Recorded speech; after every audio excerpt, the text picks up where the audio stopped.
هغه وخت چې تبلیغ ته ترغیب و. مخکې صورت کې مسله هغه ښکاره شوه په دلایلو سره، نو اوس ترغیب دی تبلیغ ته. مخکې مسله توحید هغه دهو دعوت الحق چې هغه په دلایلو سره وه، نو اوس بیا تخویف ورکوي په دې صورت کې منکرینو ته. دریم مخکې صورت آیت نمبر 11 کې وی الله پاک ان الله لا یغیر ما بقوم حتى یغیروا ما بانفسهم. الله جل شانه په یو قوم باندې یو حالت راولي تر هغه پورې د هغوی حالت نه بدلی د څو پورې چې هغوی خپل حالت په خپله نه بدل کړی. چې کله دغه قوم احکام او دا پریدي نو الله جل شانه د دغه قوم حالت بدلی. نو په سوره ابراهیم آیت نمبر 28 کې براشي دلته به د هغوی انجام هغه ذکر کوي. مخکې صورت کې د مشرکینو د عمل یو مثال ذکر کو، نو دلته به د مشرکانو دو مثالونه ذکر کې په آیت نمبر 26-27 کې. مخکې صورت کې د جنت والا د هغوی عمل ذکر کو چې هغوی ته فرشتې سلام وایي په هغوی باندې. نو دلته تفصیل براشي سوره ابراهیم کې. سوره رعد کې د انبیاء د اولاد او د بیبیانو ذکر و، نو دلته هغه په 26 آیات کې چې انبیاء خپل بیبي او خپل اولاد هغه قربان کو په بیابان کې پرېښودو. سوره ابراهیم کې په تفصیل راشي. په دې صورت کې مخې ته تنبیحات بیان شول، نو دلته تذکیر دی په واقعاتو دنیوي او اخرویو سره.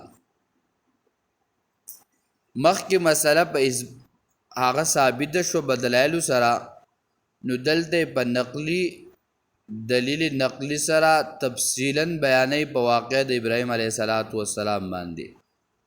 مخکې صورت کې چې معجزې د انبیاو په اختیار کې نه دي، نو دلته به هم نه پې د اختیار وکړي چې د معجزې اختیار د چا سره نشته. صورت ممتاز دی، یعنی دا صورت غوره دی په واقعه د ابراهیم علیه السلام چې خپل اولاد او خپل بیبي په بیابان کې پرېښودي وه. دغه شانتي دا صورت ممتاز دی چې شیطان به د خپل ملګرو سره مناظره کوي په جهنم کې د خپل تابعدارو سره. دا صورت په دې باندې غوره دی او ممتاز دی چې الله جل شانه انبیا را لېږلي دي خپل قومونو ته په خپله ژبه کې. او په دې کې دا صورت په دې ممتاز دی چې په دې کې مثال هغه د کلمې د شرک هم ذکر کړی او کلمې د توحید هم ذکر کړی آیت نمبر 26-27 کې. صورت تقسیم. صورت 15 بابونه دي. اولنی باب کې تمهید دی یعنی ترغیب دی تبلیغ ته، او داغې سره بیا تذکیر بیا ایام الله دی، یعنی یادول د الله د نعمتونو او د الله د عذابونو چې انسان کې یره پیدا شي.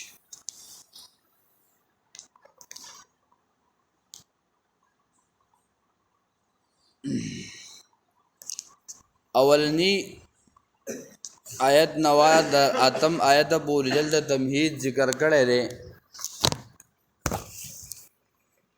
چې په هغې کې ترغیب دی تبلیغ ته او تذکیر بیا ایام الله دی او یره د منکرینو ته. بیا دویم باب او په دې کې لفظ هغه 4 ځله راوړلی چې د هر یو لفظ نه وروسته بیا د هغې تذکیرې کړي دي. نو دویم باب هغه د 9 آیت نه د 13 پورې په دې کې د مشرکانو د انبیاو سره او د موحدینو سره جګړې به ذکر کوي. دریم باب د 19 نه 23 پورې دی، په دې کې به د مشرکانو جګړې د یو بل سره چې د یو بل په منځ کې جګړې کولې. بیا دریم باب د 30 آیات نه در 27 پورې چې په دې کې به د دوو فرقو د دوو فریقینو مثالونه ذکر کوي. د موحدون د کلمې د توحید به ذکر کوي، علم تر کیف ضرب الله مثلا، او دویم مثال د مشرک د کلمې د شرک، مثل کلمت خبیثه. سلورم باب د 28 نه تر اخره پورې دی. د علم نه بعد پای کې زجر دی او تخویف او دلیل نقلیه د ابراهیم علیه السلام په واقعا باندې.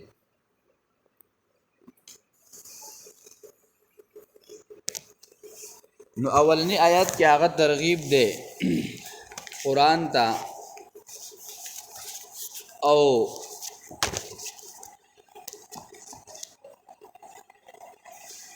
الف لام را الله تعالی په معنا خپوه ده، یعنی د دې په معنا باندې الله سره خپوه ده. او دا مخکې موږ صورت کې درې خبرې ذکر کړې، مشابهات او محکم او مقطعات.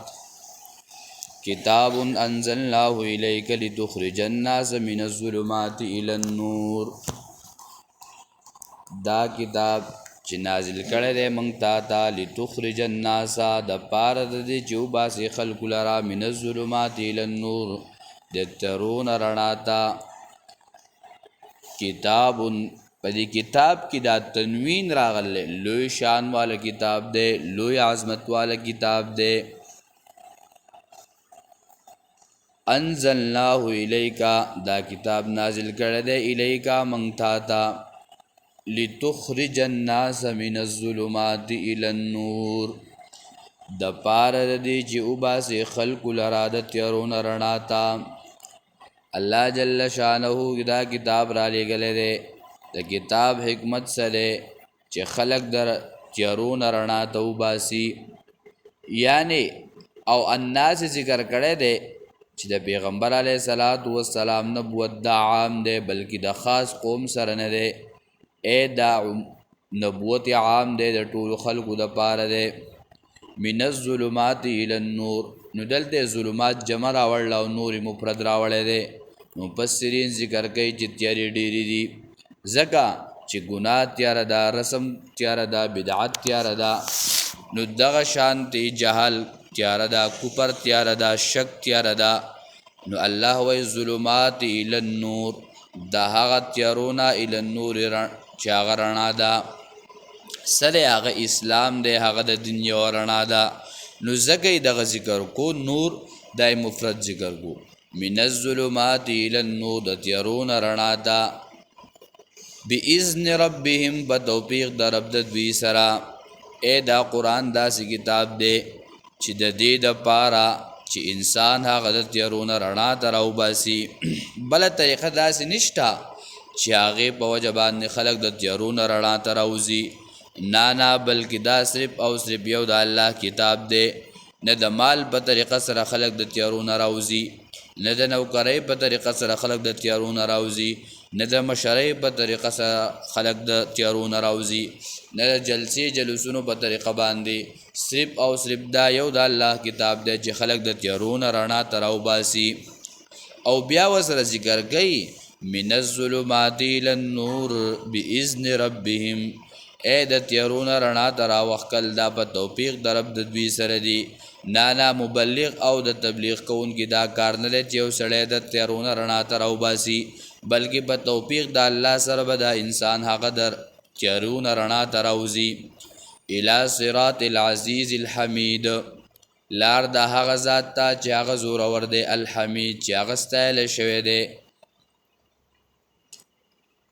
اوس د دې ځای نه مختصر دلیل عقلي ذکر کوي. الله الذي له ما فی السماوات، الله هغه ذات دی چې د هغه اختیار کې دي هغه څه چې په اسمانونو کې دي او هغه څه چې په ځمکه کې دي. اوس تخویف ذکر کوي. ویل للکافرین من عذاب شدید، او تباهی ده د کافرانو لره من عذاب شدید د وجې د هغه سخت عذاب نه.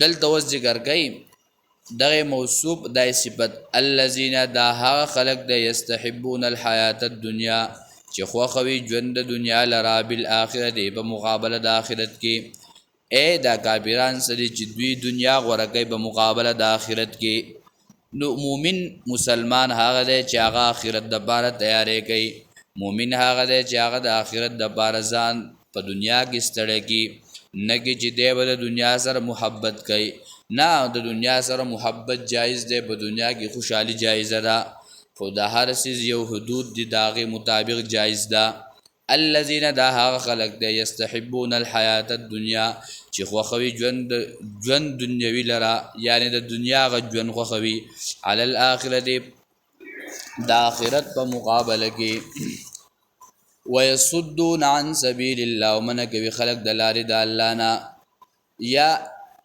اعراض کوي د لارې د الله نه مخ اړی د الله د لارې نه ویبغونها عوجا پټوي لټوي په هغې کې کوږوالی کږلیچ یبغونا بعض مفسرین وایي یبغون لها یعنی لټوي په هغې کې کږلیچ چې نورو خلکو ته به شک او شبهات اچوي د خلکو به ذهنونو کې شبهې پیدا کوي د دې وجې نه چې دا خلک د الله د دین نه لرې شي دا خلک د الله د کتاب نه لرې شي نو الله اولئک فی ضلال بعید دغه خلک به ګمراهۍ لرې کې دي اللهم ربنا آتنا في الدنيا حسنة وفي الآخرة حسنة وقنا عذاب النار